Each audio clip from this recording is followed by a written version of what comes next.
Heidi, hey, how's it going? My name is Lauren May and welcome to this video. Today I'm going to be sharing with you 3 things that you can swap out for one-use only items. In the last year and a bit, I have tried really hard to eliminate one-use only things, and this is what I've replaced them with. So let's get straight into it. The first thing that I have tried to eliminate from my day-to-day life is one-use only straws. Now it's really hard when takeaway places like give it to you without asking and it's like already there. In that case I do use them. I don't like it, but it's super annoying. But when I have a choice and a time period where I can say no straw please, or I just buy the drink without the straw, I replace it with these bamboo straws. There's like 4 or 5 in the packet that I got. The rest are currently in the dishwasher, but that's alright.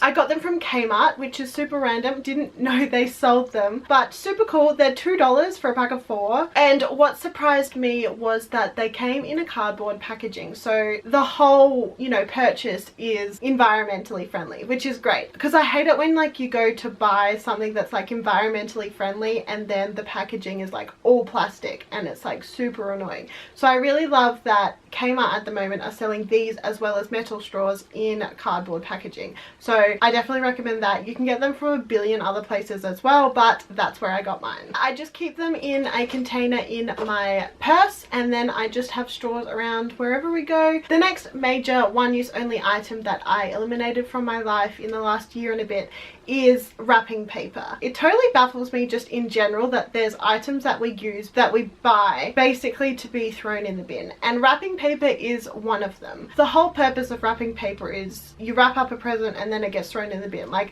it's made to be destroyed, which is super terrible, and I didn't like the idea of, buying into that idea. So I decided to start wrapping my gifts in material. Now I've mentioned this a couple times on my channel, but I thought I would talk about it a bit more. So fortunately enough for me, my grandma was a seamstress. So we have a lot of old material in a box in our cupboard.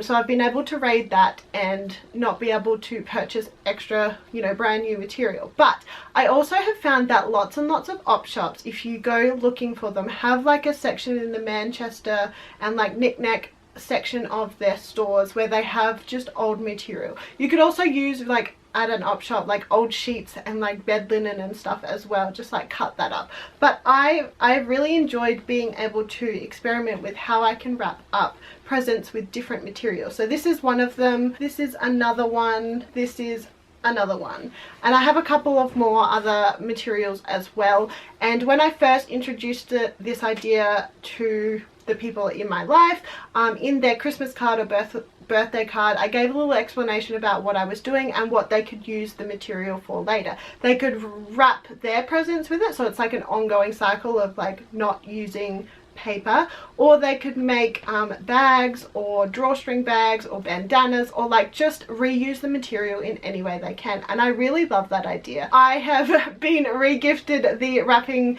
material that I have gifted many times, and I've reused it and whatnot. One thing I want to add is also for presents that are really big and it may have taken up a lot of material that I didn't have, I also use newspaper as the wrapping of choice. I'm fortunate enough to work at a newspaper, so I have a lot of paper on hand, but it's cool because this is reusing something that after it's been read doesn't really get used and either gets thrown in the trash or used for fireplaces. So this is just another way of reusing something and adding an extra life to it than just throwing it away. The next one-use only thing that I've eliminated or tried to eliminate from my life and my family's life is the plastic bags that you buy your fruit and veg produce in. I really didn't like the idea that we had so many plastic bags that we weren't using, or we were using for like weird rubbish bins, and it just ends up in landfill, and it was just not ideal. And when I used to work at a fruit and veg shop, they endorsed these as well, but it's these material Hessian drawstring bags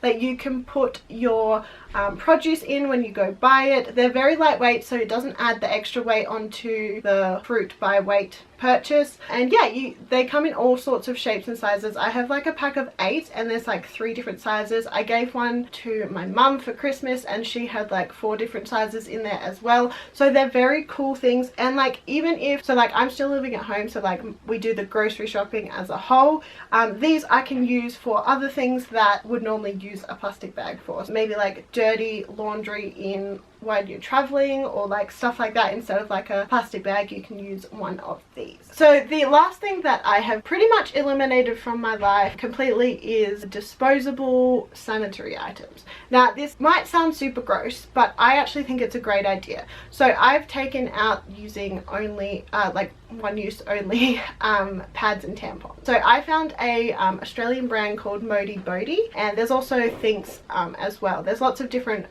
companies that do this, but they make like period underwear. So basically they have like this special technologically designed material that absorbs your period, and in a non-gross way, like you can't feel it, it's like invisible. It's like you're wearing a pad in your underwear, and then all you have to do is like rinse it out and wash it, and then you can reuse it and reuse it. I have 2 pairs of this underwear and I just swap day and night and wash them in between, and then I'm good to go for my period, and I'm not using like lots and lots of disposable sanitary items. The reason why I said I haven't completely eliminated those from my life is because obviously when you get it and you're not expecting it, I have a couple in my handbag just in case. But for the majority of the time that I'm on my period, I use these. I highly recommend trying it out, even if you think it's super gross and that's not the style. They have different styles of underwear for different kinds of flow. I think they have like the G-string for the light flow. This is the super heavy flow for nighttime, so the special material,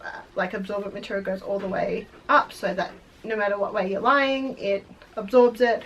I also have a medium flow one. Like there's all sorts of different things. You can also get like reusable pads that insert into your underwear that you just like clip on and then wash out the same way that you would these, but they're separate to your underwear, whereas this is all in one and it's less bulky, which I enjoy as well. And then you're packing less when you're going away, which is what I used while I was in Europe. I'm obviously acknowledging that these things aren't going to completely cure, you know, plastic in our society. I'm just one person, but if everyone does one or all of these things, we'll be well on our way to helping the environment and, you know, getting rid of single-use only items. I hope you enjoyed this video. If you did, give it a big thumbs up. Let me know in the comments down below if you have switched over to any of those things, or if there's other things that I could switch over that I haven't even thought of yet. Subscribe if you're not already. The button is just down below, and there's also a post notification bell when you can get notified every single time that I upload a video. I hope you have a wonderful day, and don't forget to hug someone today. Bye!